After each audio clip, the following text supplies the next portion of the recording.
Thanks for tuning in to our Thanksgiving Day special, guys.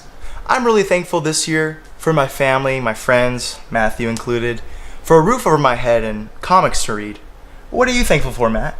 Well, I'm thankful that Nintendo and Intelligent Systems made a great game in Fire Emblem Awakening for the 3DS and the 2DS. Retail price is $39.99 at all major retailers. We are getting advertising money for this, right?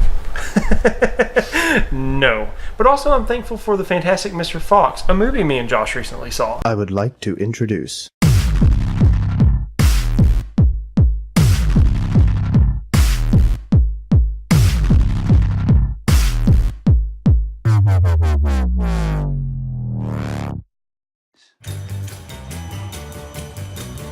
Welcome to the fantastic world of Mr. Fox. Woo! Should we dance?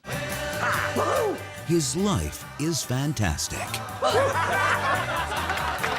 Pure wild animal craziness. His wife is fantastic. If what I think is happening, it better not be. His neighbors, not so fantastic. This is Bogus, Bunce, and Bean, three of the meanest, nastiest, ugliest farmers in his valley. What was that? They're digging us out. But they're about to discover... Oh, Foxy. Is help on the way? He's one fox I've got an idea. you can't outfox. Mole, what do you got? I can see in the dark. We can use that. Rabbit, I'm fast. Badger. Demolitions expert. What? Since when? Here, put these bandit hats on. I don't have a bandit hat, but I modified this tube sock. We look good. Yeah, we do. The only security is an old hunting beagle laced some blueberries with sleeping powder. Beagles love blueberries. A titanium card. What's this thing you do, the whistle with the clicking sound? That's my trademark. We're different. We all are. Him especially. But there's something kind of fantastic about that, isn't there? I can fight my own fight. No, you can't. I guess we should start doing something, right? Let's see some hustle. Yeah! Woo! This fall, forget Super.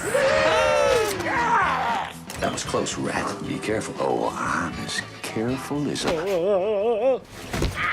Ignore Incredible. I can fit through there. You wanna know why? Why?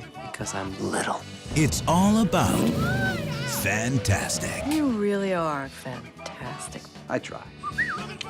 Fantastic Mr. Fox. What's this lightning bolt?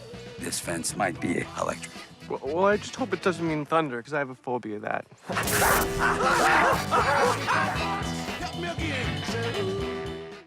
Once again, thanks for joining us on the Nerd Corner.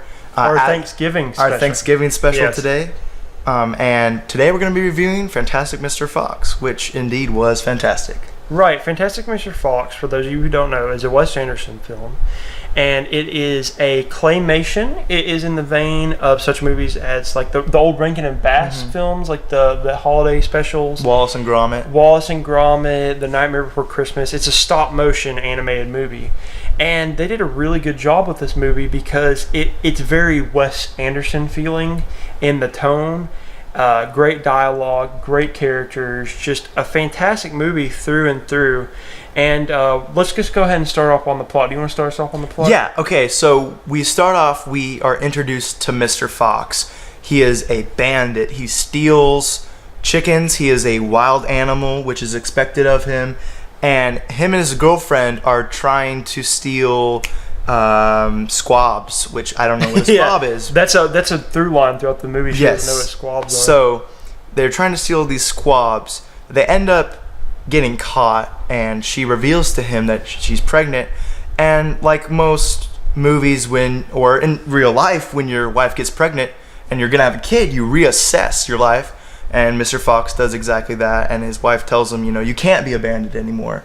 And he's like, okay, for the sake of the child, for the sake of my family, I will find a new occupation. So he writes for the newspaper. He writes a column. He has a Mr. Fox column where he just writes about whatever foxes would write about. Yeah, exactly. And so it flashes forward to his kids about maybe 10, 11. They don't really give an age. His kids either like middle school or like, it's either middle school or like really early high Whatever school. middle school is for Fox. Right, and that's funny. Like that's another joke that they keep doing is they keep doing like 2 weeks later or 2 years later, and it's like 12 Fox years later, and so it's like a joke.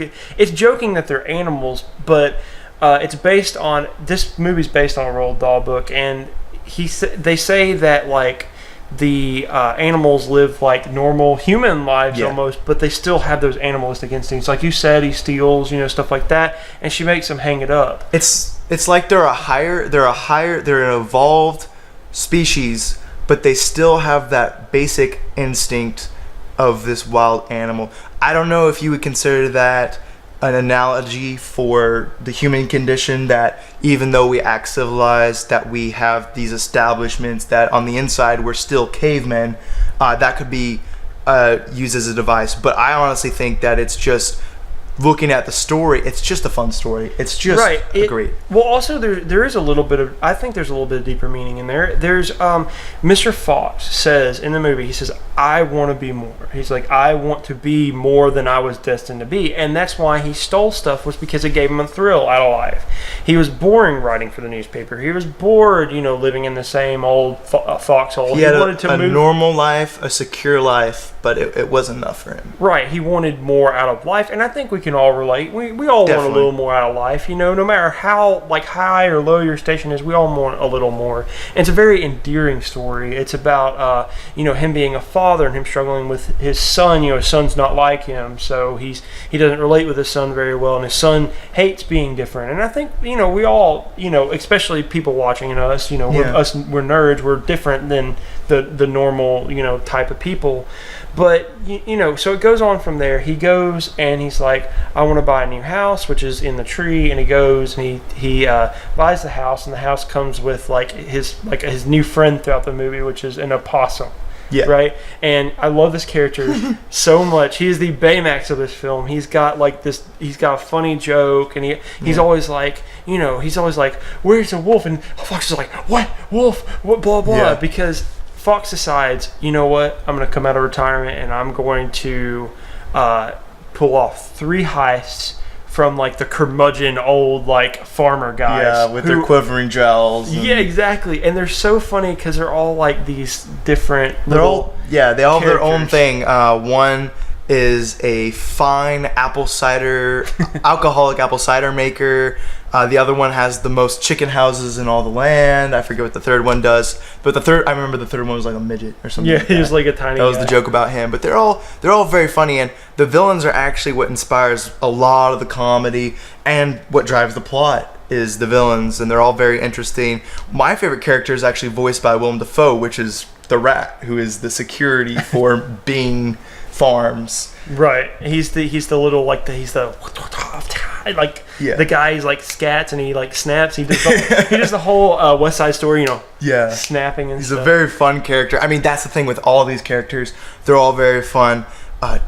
George Clooney, he voices Mr. Fox, and at the beginning, immediately you recognize George Clooney's voice, but as the movie progresses, you kind of lose George Clooney and he becomes Mr. Fox, which I really liked. How Wes Anderson can get big name actors like Owen Wilson, Jason Schwartzman, George Clooney, and Willem Dafoe, and make them truly into characters that we forget that they're famous, and we think of them as animals. We think of them as people, individuals. Right. The voice acting was fantastic in this film. I loved all the voice actors. I didn't have a single complaint. They all did a fantastic job. The dialogue was fantastic. A lot of short quips. A lot of funny double entendre stuff like that. A lot of comedy not only came from the evil character. They're not really evil. They're just farmers who are like curmudgeon. They're old people. They're old people in a sense. It came from that, but also it came from the son. The son was like, I'm an athlete. Like throughout the entire movie, I loved it. He's just like, she's like, it's okay to be different. He's like, I'm not different. I'm an athlete. And it's just like, that was just funny. A very stylized movie. Probably, it was very, like I said, very Wes Anderson-esque. And it was just, you think of Moonrise Kingdom, you think of Grand Budapest, you think of the Royal Tenenbaums, the Life Aquatic, and this one ranks really well. Like, I can't honestly say this is worse than Life Aquatic or better than Moonrise or worse than the Royal Tenenbaums. Like, I loved all these movies because they're so kooky and they're so fun. Yeah. Wes Anderson brings like a lot of fun to his movies, which is refreshing because I mean, some directors, they get in this mindset that there can't be humor, there can only be darkness, and I mean that's one of Christopher Nolan's critiques, is that he lacks empathy, he only cares about sophistication and darkness, but that's not a debate we'll get into today. I'm just saying that as an example. Wes Anderson brings everything to the table. He just lays it on there for the viewer, and he kind of leads you along this journey and dips into comedy, into drama, into real world problems. And I like it so much how someone can take animals and use it to connect to human beings. Like, I guess it shows deep down that no matter what a person looks like, no matter what a person seems or appears to be, that deep down they can be relatable to us, that we can find a deeper meaning, that we can find enjoyment in anything. And I love the story. I love how it ended. I think that there wasn't a point when I was like bored or wanting it to end. When it ended, I was satisfied. And I think that's, when a movie's good, is when you walk out satisfied or maybe wanting a little more. The ending, yes, you're right. The ending was fantastic. It was very satisfying. It was a very nice wrap up. It was a nice bow on the present. Like, we didn't need the bow, but it was a nice bow on the present. It looked, it was a fantastic movie through and through. Beginning, middle, end. It didn't drag. There was no lulls in the plot. There wasn't a time where I was just sitting there going, man, this is a movie.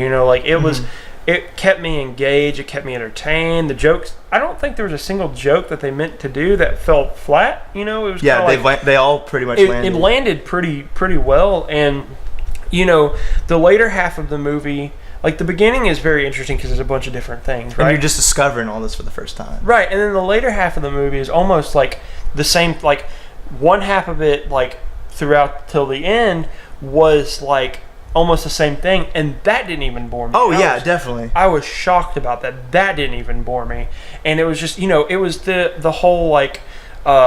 So do you want to go ahead and get into a little bit of spoilers? Yeah, I mean, we'll go ahead. So if you haven't seen Fantastic Mr. Fox, go ahead, stop whatever you're doing, put the dishes down, stop eating mac and cheese, or take your mac and cheese and go watch Fantastic Mr. Fox. Seriously, I highly recommend Fantastic Mr. Fox. Great movie, great dialogue. I recommend Wes Anderson in general. Wes Anderson in general. Now we're going to get into spoilers, so if you haven't seen it, stop, see it, and then come back. I loved the chase scene when they're going underground. Right, when they're going underground and they keep chasing him. And that happened a lot. My favorite scene in that entire movie was when Petey is playing the banjo. I was going to say the exact same thing. He's playing the banjo and he's narrating what Fantastic Mr. Fox is doing, and they're all like dancing and stuff. And then the guy comes up, he's like, "What are you doing, Petey?" And he's just like, "Oh, nothing. I was just writing a song. I was just ad-libbing it." He goes, "That's bad music writing," and he throws his cigarette at the guy.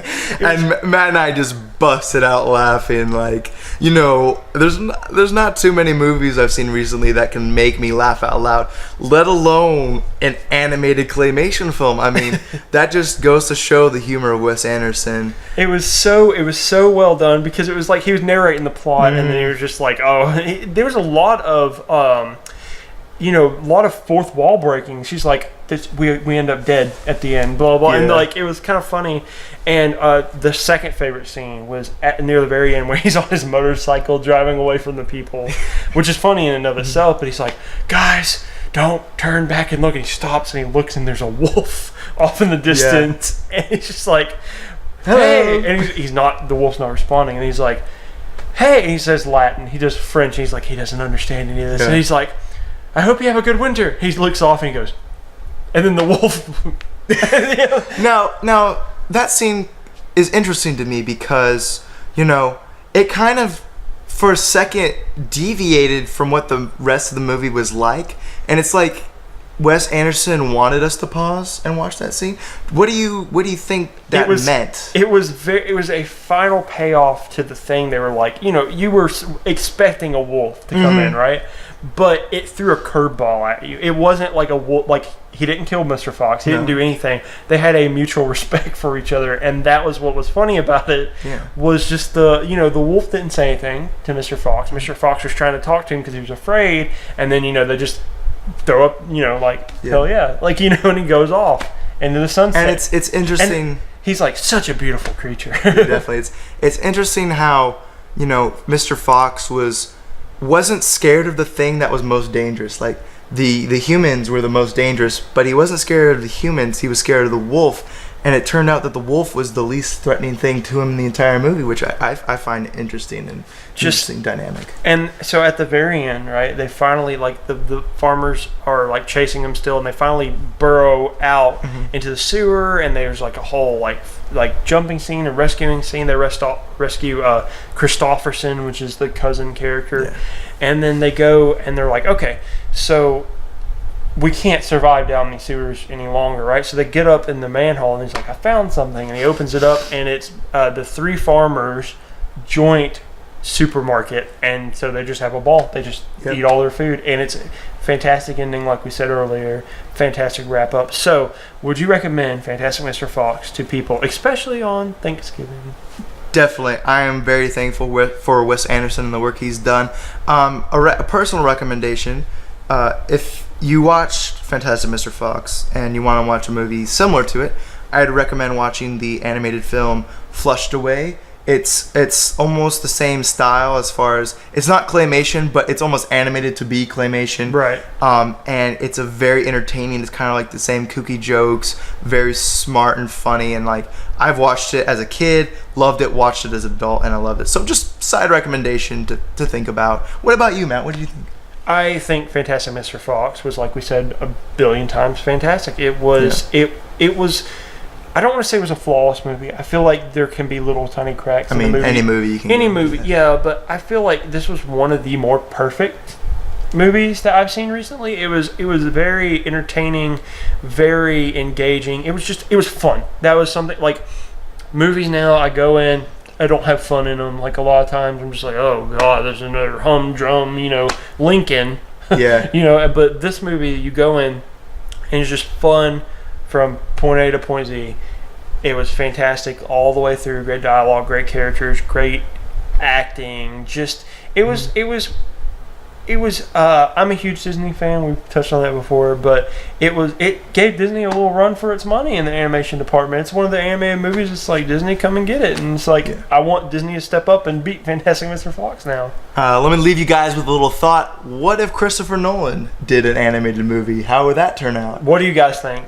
And if you like what you saw, go ahead and click my eye to subscribe. I've been Josh. I'm Matt. Don't forget to like and subscribe.